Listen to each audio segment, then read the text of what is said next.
Thank you. So let's get into our panel. Looks like we've got quite a lot of questions to get through. So I'm going to invite up Deb Deering to come up and join us on the panel. Rod, if you could come up. And as well, I'd like to invite up Patricia Forsyth, who is the Executive Director of the Sydney Business Chamber. She represents the Chamber on a number of New South Wales Government committees, including the Light Rail Delivery Phase Roundtable, Sydney's Competitive Positioning Steering Committee, and the Retail Expert Advisory Committee. She also represents the Chamber on the City of Sydney Retail Advisory Panel. So thank you for joining our panel tonight. And it's my pleasure to also welcome up a very good friend of mine, Stig Falster, who is the President of the Chatswood Chamber of Commerce. He's my favourite Norwegian. He has a very long, multifaceted career. He's done pretty much everything, but at the moment he is focusing on the development of people through his business Interrock, and I know that he loves golf, wine and networking in that order. So we have also Narelle Hooper is going to join us again, and she has the unenviable task of moderating all of the questions. So it might help, Narelle, because the questions are up there, that you sort of stand back and don't fall off the stage. And I'll also be wandering around with a microphone. So if anyone does have a burning question, just put your hand up and I'll come over. All right, so thank you all. We've got lots of questions, but I've got a first question for you, Rod. Now, that picture of the train at the end, that had a lot of spare seats. Is it really going to look like that? No people, yeah. I think one of the things you've got to remember is that this is a train service for the whole day, not just for that busy hour in the morning, that busy hour in the evening. So the frequency of the service, I think, will actually change the way people think about travel. I'm not to say that it won't be crowded in the peak periods, but it does bring in an enormous amount of capacity, particularly for short trips. So we've done a lot of market research around what people want. The short trips is about getting on, getting off quickly, and being able to do that. And single-deck trains are globally proven to be the best way to move people around. We're not abandoning double-deck trains at all. They're a key part of the transport network going forward, but we're bringing the single-deck to work in tandem around that. In terms of actual seat numbers, because we actually run more trains per hour, there's actually not that big a difference between the actual number of seats across an hour between 20 double-deck trains and 30 metro trains. But we've got the capacity to carry a lot more people standing for those short trips. If they're travelling from Central to Barangaroo and that sort of thing as they've interchanged, there's an enormous opportunity to carry a lot more people. Now, there's lots of questions here this evening, but I'd like to bring you in, Patricia. And is it really Stig? Yes. Good. I was very glad to. I just wasn't going to wear my helmet tonight. Patricia, I'd just like to get... I felt a lot more optimistic having heard Deb's presentation and then Rod's. What's your perspective on all of this, and when we are thinking with these big chunks of history ahead of us, what will become history, time ahead of us, yeah. Well, Deb said, is that going to work? No, that's good, thank you. Good. Deb said something early in her presentation which struck with me, and that was about the fact that we should be proud of the fact that we're a growing city, because the opposite could be a shrinking city. And from the point of view of business, nothing could be worse than being a shrinking city, because it's loss of jobs, it's loss of opportunities. So you look at that, and it's an enormous task ahead. But I think one of the things that business and politicians don't do really well is we often don't explain why growth is important and why change is important. And I thought when we saw those statistics up there about the nature of the change, the nature of the mini baby boom, but the impact of a ageing population, and you saw that triple the number of people aged over 90 will be in that group. It might say from a small cohort. So you start to think, to me it was about the enormous changes that will flow from all of these things, including infrastructure, so giving rise to things like metro, but a lot more. And what I really like about the way the Greater Sydney Commission is going about the things is it is about seeing each of the districts, and it's the sum of all of that. It's the green space, and it's the future school, the number of classrooms you'll need, or the future hospital beds, and it's putting it in a sort of a strategic lens. And business has got a real role to play with that, because the opportunities are ours for the taking, but we do really have to understand the nature of the change, and that's where I think the Commission is helping shape the debate. So I was quite taken by all of those statistics, but it's both challenges and it's opportunities. Thanks. Deborah, how effective can the Greater Sydney Commission be really? Well, which is one of our questions. It is an enormous task, and our task is predominantly coordination and linking up, joining up the various organisations that are already involved in managing urban infrastructure and urban amenities and working with communities. We're not there to duplicate what others are doing. But as I mentioned very briefly, state government agencies are very focused on delivering a particular service, and that's what they do really well. So what our job is to make sure is, when do we need their services? What's the staging like, and how does it relate? How does the housing relate to the schools, relate to the transport, relate to the open space demands? And how does council, when they actually have a different role, rather than building trains, they are equally involved with providing most of the local services that the communities come face to face with on a day-to-day basis. But how do we make sure that the information exchange is effective and infrastructure and those sorts of things are produced in a timely manner? So how do we do it? Predominantly by working, collaborating together. We know that if we stand off and everyone is working on their own initiatives, the coordination won't happen. It only happens when there's a very strong concerted effort at bringing those discussions together around issues, slightly different issues than what we have been talking about in the past. It's not just, for example, transport's a classic case. It's not just about moving cars, a certain number of cars along the road every hour. The real question is, how do people get from where they want to start, like from home, to somewhere else in a way that's most effective? So transport, for example, is much more rich than just car movements or people movements. It's about it's a client focus. What do the clients need to do? The client needs to get from home to school. What are the options? How do you do it? How do you enjoy it? How do you actually do it better going forwards? We'll come back to some of that, but Stig, I wanted to bring you in because we've got various chambers involved in this. So how can they engage in this, and how effective are they? From your perspective at Chatswood, for example. Well, the other thing is that the chambers bring in local business. We also liaise through our membership with people who live locally, and all of those have input into any submissions that go to, for example, the Greater Sydney Commission or whomever. And by being the ear and voice of the population, we can help contribute to the discussions and hopefully the outcomes. How do we resolve that situation where often the loudest or the most powerful financial voice wins or influences in this situation? And I'm looking at you, Deborah. Well, we actually have to be very proactive. We have to go out and actually make the contact. For example, we went out and spoke with secondary school students, and I talked to a number of Year 10 classroom groups about the geography students. Generally, we were talking about the growth of Sydney. Now, some of those students were really engaged and great ideas and very keen to talk about planning and where they want to go in 10 years' time and how they would like Sydney to evolve.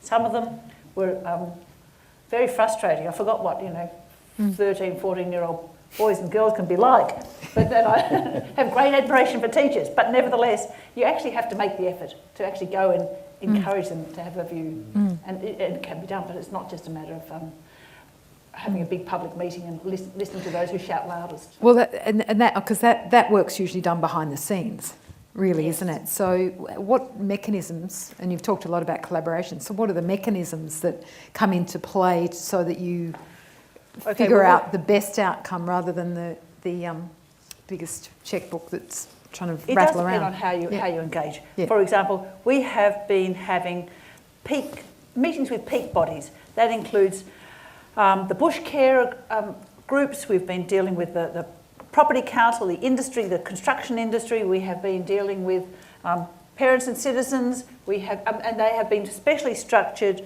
meetings where we can sit down and talk about what we're doing and get input. We will have open days in Chatswood and other places over the coming months where anyone can call in off the street and we'll be there to answer questions. We have a very active website, and social media is being heavily used. So we have a very broad and comprehensive engagement program, and we are genuinely hoping that people will actually respond, because we do need that input. So when push comes to shove, and decisions are made. Well, okay, another component of our work, which I mentioned, is evidence base. Right. We are intending that most of the decisions will not only be in response to community views and professional associations' views and industry views and business chambers, but also a very clear and transparent body of evidence about what are the current trends, what are the issues, so that we have some rational framework to a lens through which we can look and say, how do we go forward, how do we make those decisions? If you look at our website at the moment, there are already about 8 various consultant reports in relation to business opportunities across Sydney. And we've been looking at how are industrial lands currently used, what should they be used for going forward, what are the demographic changes, just one component, but also what are the impediments to doing business in Chatswood? What are the impediments to doing business in North Sydney? Let's do some really robust research to say, let's get as much information as we can on the table, and then we look at it through the lens of a community user or a business group. But let's get the evidence there so that can inform our thinking and strategies. Okay. Patricia, so you're nodding there. Did you have a perspective further on that? To go back to what the Oh, just about that was responding about the evidence base. Using that as one of the bases for making decisions in terms of getting a. Well, we've been very supportive of the role of the Commission and their approach and the evidence-based approach. I think one of the difficulties that we have is often groups such as mine, which represents a number of businesses across a significant cross-section of businesses within the whole Greater Sydney Basin, and unlike most chambers of commerce, the members of my organisation, Sydney Business Chamber, are large corporations. So we've got a very clear perspective about development, about the future of Sydney, and sometimes we're allowed voice in a debate that we will stir things up a little bit. We won't always have everybody in the community where we are at the same point in time, but we are very focused on the position. So they're talking another 20 years and maybe a horizon of 20 years beyond that. That is in fact exactly the horizon that the business has been talking, and the really hard thing is often getting the evidence to justify why we're thinking in some of those ways. But also we're very focused on the shaping of the city. After all, when you talk about big business, it is those that make a significant investment in a place, and that's either in the buildings and the land, but it's also in the people. And so getting all of the perspective right is really important to us. And so we absolutely do, we're unashamedly pro-growth and pro-development, but we're also very pro-sustainability and cities. And we genuinely believe you've got to have a collaborative approach. So one of the things about the Greater Sydney Commission is, by their various commissioners, the economic, environmental and social, is exactly the lens through which business, if it's to succeed, should look as well. Okay. And we also believe in a collaborative approach with government. We're very proud of the work with the City of Sydney. 7 or 8 years ago, they came up with the Green, Global and Connected message for the City of Sydney 2030. Well, do you know, for business to work in the City of Sydney and be able to have that sort of tagline in how you promote globally as a reason to be there is a really important an important message, because you've got to give your employees pride in why they work in a place and why you come into an area. So Growth is not something we shy away from, and change is not something we shy away from. But we very much value the way the Greater Sydney Commission is shaping the dialogue in Sydney, because I think we'll all benefit from the sort of narrative that we're having at the moment. Talking to school children, that type of approach, it's really good for all of us. And that global connected, and the third one, Monica? Green, thank you very much. The vital thing in all of this is the talent that attracts to our country, because talent is as valuable as capital these days in terms of driving growth. Now, just getting through some of these questions. Rod, what's the kind of disruption from tunnelling and other activities? Can we hear lots of rumbling and breaking of things under our... We've passed under hundreds of properties in the northwest and had hardly anyone know that the machine's gone under. So I think we've got very similar ground conditions for what we're going to go through in the North Shore. And the tunnel will actually be quite deep in the North Shore because of the nature of the topography. So we're actually quite hopeful and positive that for most people where the tunnel goes, you won't even know that it's actually passed through. All right, you heard it from Rod, right? Thank you. And look, I think our contractors are very sophisticated now about keeping people informed about where the machine is. And in fact, you can track them on internets and so forth there. You can see exactly where they are at any point in time. There's lots of good technology around that for those that are really interested in that type of thing. The critical thing for us to manage is where the machines go in, where the spoil or the dirt comes out, and how we move that, and how we bring the sort of the lining of the tunnel in so that we can protect the tunnel and actually make it structurally sound as the tunnel process runs. So Chatswood is a big one for us. We've sought to minimise the amount of activity in the CBD itself because it's very constrained. So most of the tunnelling happens from either Chatswood or from Sydenham. So Chatswood, there's no question, is a significant site for this area. Our main objective is to get the heavy vehicle movement onto the motorway network as quickly as we possibly can. But that does mean some movement down Pacific Highway, for example. Okay, so there was a related question there. To accommodate the new trains from northwest, to what extent will the corridor from Chatswood to St Leonard's, the rail line, be affected, and for how long? So immediately south of Chatswood, we do need to rearrange tracks around Nelson Street, Gordon Avenue, Mowbray Road area to widen that out to actually put the two new tracks underground. So that area is affected.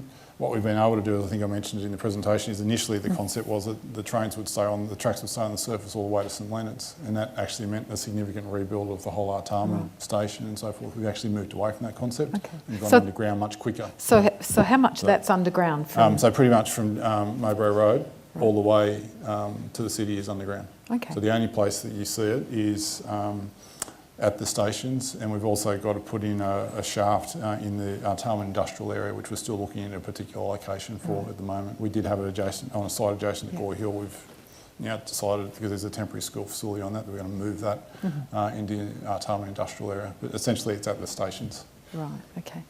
I think we've gone over a bit. Yeah. So it's very interesting, actually. People are really everyone's, getting into this SMS questions and comments. Yep. I would really love to thank the panel. Please put your hands together. John, thank you, panel. Thank you, Rod. So thanks for hanging in with us, guys. There's one more thing. The SMS has been great, and what I would like you to do is just do one thing. Pull out your phone again, and okay, we're missing a little bit off the bottom. So trust me. A is blow your socks off, exceptional, fantastic, couldn't do better. B is very good. C is good. D is fair. And E, I think, was, like thumbs down. So a little bit of instant feedback. Hit us with it. We want to know. This is our first year. And you can say that you were there at the inaugural BBP Connex. You know what TEDx, how that's taken over the world? Watch out, BBP Connex is coming for it. So thank you so much for attending. We will be sending out some feedback, so please let us know what you liked, what you didn't, what you'd like to hear from next year. And thank you so much. Thank you to the BBP team. I know you've done so much behind the scenes. And thank you so much for giving up your Tuesday night. Hope to see you next year. At the business chambers, we would love to meet you and talk more about this. And as Narelle said, encourage you to really get involved, and you should pat yourselves on the back for being here and getting out here and actually understanding what's happening so you can contribute to the shaping of our prosperous and sustainable city of the North Shore. Thank you very much and good night.